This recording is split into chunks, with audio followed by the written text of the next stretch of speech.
Hello friends, welcome back to my YouTube channel शिक्षण digital academy.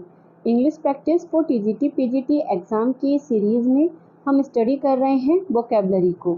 आज की इस वीडियो में हम कुछ वोकैबुलरी की प्रैक्टिस करेंगे, जैसा कि हम अपनी पिछली वीडियो में अब तक करते आए हैं।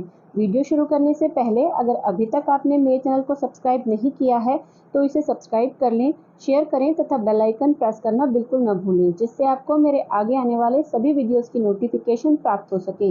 तो चलिए अब शुरू करते हैं आज की वीडियो और देखते हैं अपनी जो स्पेलिंग्स हैं उनको। तो सबसे पहली जो हमारी स्पेलिंग है आज की वो है सिमेट्रिकल। सिमेट्रिकल का अर्थ होता है सममित। सममित यानी कि एक समान। सममित इसका जो अर्थ होता है वो होता है सममित, जिसको हम कह सकते हैं एक समान, यानी कि जो एक जैसे दिखने वाले हों उन्हें हम सिमेट्रिकल कहते हैं, एक समान। इसके बाद हमारी जो अगली स्पेलिंग है वो है फार्मास्यूटिकल। फार्मास्यूटिकल ये औषधियों से संबंधित एक शब्दावली है, तो इसे हम कहते हैं फार्मास्यूटिकल। इसकी जो स्पेलिंग है वो काफ़ी इंपॉर्टेंट है क्योंकि ये काफ़ी कंफ्यूजिंग स्पेलिंग है और इसे एग्जाम में कई बार स्पेलिंग जो एरर आते हैं उनमें पूछा जाता है। अगली जो हमारी स्पेलिंग है वो है क्लोरोफिल। क्लोरोफिल के बारे में आपने सभी ने सुना होगा। जो हरे रंग की पत्तियां होती हैं उनमें ये पाया जाता है, जिसे हिंदी में हम क्या कहते हैं, हरित लवक। ये एक साइंस का टर्म है, तो इसे हम हिंदी में कहते हैं हरित लवक। अगला जो हमारी स्पेलिंग है वो है एक्यूमुलेट। एक्यूमुलेट का जो अर्थ होता है वो होता है संचय करना। संचय यानी कि इकट्ठा करना, संचय करना। एक्यूमुलेट का अर्थ होता है संचय करना। ये सारी जो स्पेलिंग है वो स्पेलिंग्स एरर में पहले एग्जामों में पूछी गई हैं। अगली जो हमारी स्पेलिंग है वो है प्रिजर्वेंस। प्रिजर्वेंस का जो अर्थ होता है वो होता है दृढ़ता, मतलब किसी काम पर दृढ़ हो जाना। तो इसका अर्थ जो होता है वो होता है दृढ़ता, यानी कि किसी अपने निर्णय पर टिके रहना, तो इसका अर्थ होता है दृढ़ता। अगला जो हमारा शब्द है वो है हैमरेज। हैमरेज आपने कई बार सुना होगा, जैसे कहते हैं कि उसे ब्रेन हैमरेज हो गया। तो हैमरेज का जो अर्थ होता है वो होता है रक्तस्राव, यानी कि रक्त का बह जाना, रक्तस्राव। इसका जो अर्थ है वो होता है रक्तस्राव। इसके बाद हमारा अगला जो शब्द है वो है अकोमोडेट। अकोमोडेट का जो अर्थ होता है वो होता है समायोजित करना, समायोजित करना। अकोमोडेट, अकोमोडेट का अर्थ होता है समायोजित करना। हमारा अगला जो शब्द है वो है एफ्लोरेसेंस। एफ्लोरेसेंस का अर्थ होता है फूलना। एफ्लोरेसेंस का अर्थ होता है फूलना, किसी चीज का फूल जाना, यानी कि फूलना, एफ्लोरेसेंस। अगला जो हमारा शब्द है वो है रेमिनिसेंट। रेमिनिसेंट का यह अर्थ होता है याद दिलाना। ये शब्द हम शायद पहले भी कर चुके हैं, याद दिलाना। इसका अर्थ होता है याद दिलाना। हमारा अगला जो शब्द है वो है कन्वीनियंस। कन्वीनियंस का जो अर्थ होता है वो होता है सुविधा, सुविधा। कन्वीनियंस का अर्थ होता है सुविधा। अब हम देखेंगे कुछ एंटोनिम्स और सिनोनिम्स को। तो हमारा सबसे पहला जो शब्द है वो है एडजेसेंट। एडजेसेंट का जो अर्थ होता है वो होता है आसन्न। आसन्न का मतलब होता है किसी के पास में होना, यानी कि साथ में होना, आसन्न। इसके सिनोनिम्स की बात करें तो एडजॉइनिंग। एडजॉइनिंग का जो अर्थ होता है वो होता है समीपवर्ती। बिसाइड, बिसाइड का अर्थ होता है बगल में। प्रॉक्सिमिटी, प्रॉक्सिमिटी का अर्थ होता है निकटता। क्लोजनेस का अर्थ होता है निकटता, यानी कि इन दोनों का ही जो अर्थ होता है वो निकटता होता है। एक है प्रॉक्सिमिटी और दूसरा है क्लोजनेस। एंटोनिम्स की बात करें तो इसका जो पहला एंटोनिम्स है वो है डिस्टेंट। डिस्टेंट का जो अर्थ होता है वो होता है दूर। सेपरेट का जो अर्थ होता है वो होता है अलग। इसके अलावा रिमोटनेस का अर्थ होता है दूर और एलूफनेस का भी अर्थ होता है अलग करना या अलगाव। तो ये है इसके एंटोनिम्स और सिनोनिम्स। हमारा अगला जो शब्द है वो है एडहेरेंट। एडहेरेंट का जो अर्थ होता है वो होता है अनुगामी, अनुगामी, एडहेरेंट। इसका अर्थ होता है अनुगामी। अनुगामी का मतलब होता है आपके पीछे चलने वाला। सिनोनिम्स की बात करें तो एक होता है इसका सिनोनिम्स फॉलोवर, जिसको हम कहते हैं अनुयायी। इसके बाद है डेसिपल। डेसिपल का अर्थ होता है शिष्य। डिपेंडेंट का अर्थ होता है आश्रित और सपोर्टर का अर्थ होता है समर्थक। तो ये हैं इसके सिनोनिम्स। अब बात करते हैं इसके एंटोनिम्स की। तो एंटोनिम्स में सबसे पहला है इसका राइवल। राइवल का अर्थ होता है प्रतिद्वंदी। एडवर्सरी, एडवर्सरी का जो अर्थ होता है वो होता है विरोधी। ओपोनेंट, ओपोनेंट का भी अर्थ होता है विरोधी, और जो ये एंटागोनिस्ट है इसका भी अर्थ होता है विरोधी। इन तीनों ही शब्द का जो अर्थ है वो होता है विरोधी। हमारा अगला जो शब्द है वो है अकम्प्लिश। अकम्प्लिश शब्द का जो अर्थ होता है वो होता है पूरा करना, पूरा करना। बात करें इसके एंटोनिम्स और सिनोनिम्स की, तो इसको सिनोनिम्स है अटेन। अटेन का अर्थ होता है प्राप्त करना। सक्सीड का अर्थ होता है सफल होना। ट्रम्प का अर्थ होता है विजयी होना। और एक्सप्लॉइट का अर्थ होता है शोषण करना। एंटोनिम्स की बात करें तो फोरसेक, फोरसेक का अर्थ होता है त्यागना। डिटर, डिटर का अर्थ होता है रोकना। डिसअपॉइंट का अर्थ होता है निराश करना। और कोलैप्स का अर्थ होता है ढहाना, यानी कि किसी चीज को गिरा देना। अगला जो हमारा शब्द है वो है एब्सॉल्व। एब्सॉल्व का जो अर्थ होता है वो होता है दोष मुक्त करना।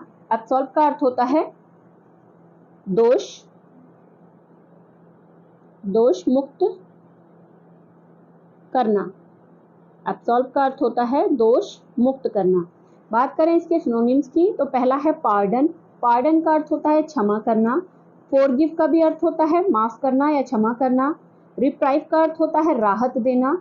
और रिलेंट का अर्थ होता है नरम पड़ना। एंटोनिम्स की बात करें तो कंपेल, कंपेल का जो अर्थ होता है वो होता है शिकायत करना। एक्यूज का जो अर्थ होता है वो आरोप लगाना। चार्ज का जो अर्थ होता है वो भी होता है दोषारोपण करना। और बाइंड का अर्थ होता है बांधना। तो ये थे इसके एंटोनिम्स और सिनोनिम्स। अब हम बात करते हैं अगले शब्द की। तो अगला शब्द है हमारा एक्रीमनी। एक्रीमनी का जो अर्थ होता है वो होता है कटुता। जैसे हार्मोनी होता है ये उसका विपरीत होता है, तो इसका जो अर्थ होता है वो होता है कटुता। सिनोनिम्स की बात करें तो हार्शनेस, हार्शनेस का जो अर्थ होता है वो होता है कठोरता। बिटरनेस, बिटरनेस का अर्थ होता है कड़वा। इनह्यूमैनिटी, इनह्यूमैनिटी का अर्थ होता है अमानवीयता। और एनमिटी का अर्थ होता है शत्रुता। इसके एंटोनिम्स की बात करें तो एंटोनिम्स है इसका पहला स्वीटनेस, स्वीटनेस का अर्थ होता है मिठास। कोर्टेसी, कोर्टेसी का अर्थ होता है शिष्टाचार। ह्यूमैनिटी का अर्थ होता है मानवता। और बेनिवोलेंस का अर्थ होता है परोपकार। बेनिवोलेंस, बेनिवोलेंस का अर्थ होता है परोपकार। ये नया शब्द है, इसे आप याद रख सकते हैं। इसका अर्थ होता है परोपकार, परोपकार। इसके बाद हम बात करेंगे अपने इडियम्स और फ्रेज की। इडियम और फ्रेज में हमारा जो पहला इडियम है वो है बर्न वंस फिंगर, यानी कि अपने ही हाथ या अपनी ही उंगलियां जला लेना। इसका जो अर्थ होता है वो होता है टू गेट इनटू ट्रबल, यानी कि मुसीबत में पड़ना। एग्जाम्पल देखते हैं। Those who interfere in the affairs of other often burn one's finger, मतलब जो भी लोग दूसरों के मैटर में इंटरफेयर करते हैं वो अक्सर अपने ही हाथ जला लेते हैं। तो इसका अर्थ है कि अपने ही हाथ जला लेना या अपने आप को ही नुकसान पहुंचा लेना। अगला जो इडियम्स है वो है ब्राउन स्टडी। ब्राउन स्टडी का जो अर्थ होता है वो होता है डे ड्रीम। डे ड्रीम यानी कि दिन में सपने देखना, जिसे कहते हैं हम दिवा स्वप्न, दिवा स्वप्न, दिवा स्वप्न।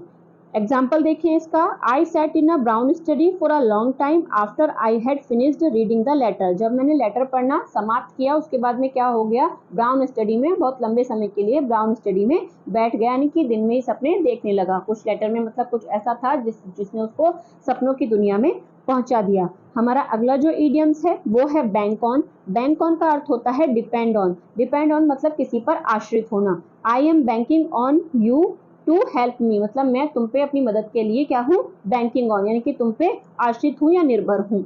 अगला जो हमारा इडियम है वो है blaze the trail. Blaze the trail का अर्थ होता है टू स्टार्ट अ मूवमेंट, यानी कि किसी मूवमेंट को स्टार्ट करना। जैसे Surendranath Banerjee blaze the trail of Indian national movement. Indian national movement की शुरुआत का श्रेय सुरेंद्र नाथ बनर्जी को दिया जाता है। उसके बाद हमारा अगला जो इडियम है वो है bye the rule of thumb. Bye the rule of thumb का जो अर्थ होता है वो होता है व्यवहारिक अनुभव के अनुसार, according to practical experience. Example है in order time business, in older time business was run by the rule of thumb, मतलब पुराने समय में जो बिजनेस था वो कैसे व्यवहार के अनुभव के अनुसार, व्यवहारिक अनुभव के अनुसार किया जाता था। अगला जो हमारा इडियम्स है वो है बिग ड्रॉ। बिग ड्रॉ का अर्थ होता है ह्यूज अटेंशन, यानी कि बहुत ही ज्यादा आकर्षण का विषय बनना। The match between India and Pakistan is always a big draw, यानी कि इंडिया और पाकिस्तान के बीच होने वाला जो मैच होता है वो हमेशा से ही बिग ड्रॉ यानी कि ह्यूज अट्रैक्शन का जो कारण है वो रहा है। हमारा अगला जो इडियम्स है वो है bye the skin of the teeth, यानी कि बहुत ही नैरोली, यानी कि बहुत ही नजदीक से, या बाल बाल जिसे हम कह सकते हैं।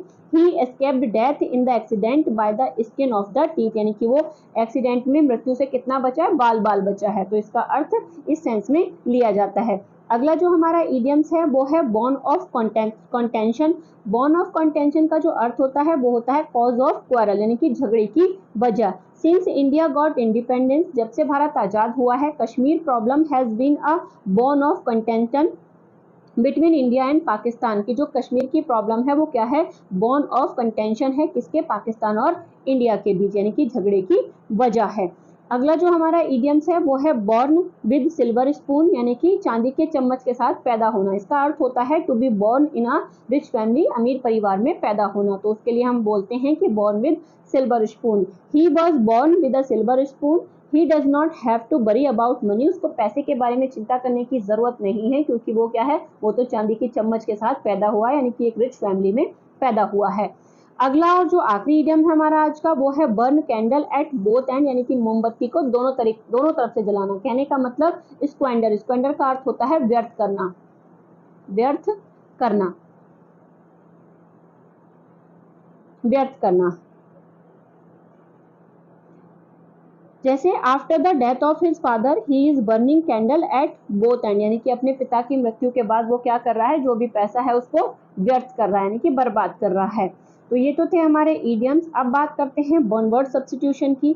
वन वर्ड सब्स्टिट्यूशन में हमारा जो पहला है वो है इनविंसिबल। इनविंसिबल का जो अर्थ होता है वो होता है अजय। अजय, अजय का अर्थ होता है one too strong to be defeated, जिसको हराया ना जा सके, यानी कि जिस पर विजय ना प्राप्त की जा सके, तो उसे हम बोलते हैं अजय। दूसरा है इनवल्नरेबल। इनवल्नरेबल का अर्थ होता है one that can not be harm, यानी कि जिसको कोई नुकसान ना पहुंचाया जा सके। इन दोनों का ही जो मीनिंग है वो लगभग सेम ही आता है, यानी कि इसको भी हम अजय ही कह सकते हैं, क्योंकि उसको भी कोई नुकसान नहीं पहुंचाया जा सकता। हमारा अगला जो वन वर्ड्स है वो है लिबर्टिन। लिबर्टिन का जो अर्थ होता है वो होता है a person who leads an immoral life, यानी कि जो एक अनैतिक जीवन व्यतीत करता है उसे हम कहते हैं लिबर्टिन। अगला जो हमारा वन वर्ड है वो है मार्टर। मार्टर का अर्थ होता है one who dies for a noble cause, यानी कि कोई व्यक्ति जो एक नोबल कॉज के लिए जिसकी डेथ हो गई हो तो उसे हम शहीद कहते हैं। मार्टर का अर्थ होता है शहीद। उसके बाद हमारा अगला वन वर्ड है वो है मर्सिनरी। मर्सिनरी का जो अर्थ होता है वो होता है भाड़े का। भाड़े का मतलब किराए पे काम करने वाला, कहने का मतलब पैसे के लिए काम करने वाला। जैसे पुराने जमाने में जो राजा होते थे उनके कुछ सैनिक ऐसे भी होते थे जो भाड़े के सैनिक होते थे, मतलब सिर्फ युद्ध के समय पैसे के लिए वो आते थे, परमानेंट नहीं होते थे। तो one who does not something for the sake of money, यानी कि कोई भी व्यक्ति जो पैसे के लिए ही कुछ भी करता हो उसे हम कहते हैं मर्सिनरी। उसके बाद हमारा अगला है मिसेंथ्रोप। मिसेंथ्रोप का जो अर्थ होता है वो होता है मतलब एक ऐसा व्यक्ति, वन हु हेट मैनकाइंड, जो मानवता का ही दुश्मन हो, यानी मानवता से नफरत करता हो। इसके एंटोनिम्स की बात करें तो वो होता है फिलैंथ्रोपिस्ट, जो कि मानवता से मतलब मानवता को प्यार करता है, उसको कहते हैं। इसके बाद हमारा अगला जो वन वर्ड है वो है मीजोलॉजिस्ट। मीजोलॉजिस्ट का जो अर्थ होता है वो होता है वन हु हेट्स नॉलेज, जो ज्ञान से नफरत करता हो, यानी कि जिसे ज्ञान पसंद नहीं हो उसे हम कहते हैं मीजोलॉजिस्ट। अगला जो हमारा वन वर्ड है वो है नार्सिस्ट। नार्सिस्ट ऐसा व्यक्ति होता है जिसे बोलते हैं हम लवर ऑफ सेल्फ, यानी कि अपने आप से ही प्यार करने वाला, उसे हम कहते हैं नार्सिस्ट, जो सिर्फ अपने आप से ही प्यार करता है। अगला जो है वो है हमारा नॉविस। नॉविस का जो अर्थ होता है वो होता है एक ऐसा व्यक्ति, one who is inexperienced in anything, यानी कि जिसको किसी भी चीज में कोई एक्सपीरियंस नहीं हो, यानी कि जिसे हम क्या कह सकते हैं, फ्रेशर कह सकते हैं, या फिर हिंदी में कहें तो हम उसे नौसिखिया कह सकते हैं। इसके बाद हमारा अगला और जो आज का आखिरी वन वर्ड है वो है न्यूमिसमैटिस्ट। न्यूमिसमैटिस्ट का जो अर्थ होता है वो होता है मुद्रा शास्त्री। मुद्रा शास्त्री यानी कि वन हु कलेक्ट कॉइन, जिसको सिक्के कलेक्ट करने का शौक है, जो सिक्के कलेक्ट करता है उसको हम कहते हैं न्यूमिसमैटिस्ट। तो ये थे हमारे वन वर्ड। इसके अलावा आज की वोकेबलरी की जो प्रैक्टिस है वो हम यहीं पे एंड कर रहे हैं। अगर आप इसी तरह से मेरे साथ इंग्लिश की प्रैक्टिस करना चाहते हैं तो बने रहिए मेरे साथ। Thank you for watching.